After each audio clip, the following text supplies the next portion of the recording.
ஜிப்ரீல் அலைஹிஸ்ஸலாம் இறை தூதருக்கு 5 அறிவுரைகளை சொன்னார்கள்.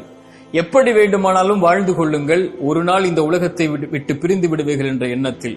யாரை வேண்டுமானாலும் நேசித்துக் கொள்ளுங்கள், ஒரு நாள் எல்லோரும் உங்களை விட்டு பிரிந்து விடுவார்கள் என்ற எண்ணத்தில். எதை வேண்டுமானாலும் செய்து கொள்ளுங்கள், அதனுடைய கூலியை இறைவன் கொடுத்தே தருவான் என்ற எண்ணத்தில்.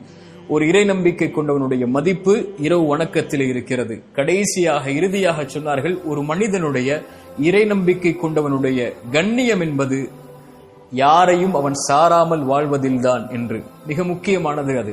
இந்த உலகத்திலே யார் நமக்கு முக்கியத்துவம் தரவில்லையோ அவர்களுக்கு ஒருபோதும் முக்கியத்துவம் தராதீர்கள். யார் உங்களுடைய வார்த்தைகளுக்கு செவிமடுக்கவில்லையோ அவர்களிடத்திலே ஒருபோதும் உங்களுடைய வார்த்தைகளின் நேரத்தை கொடுக்காதீர்கள்.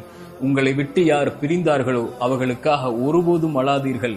இதயம் உங்களுக்காகத்தான் துடிக்கிறது, பார்வை உங்களுக்காகத்தான் விழிக்கிறது.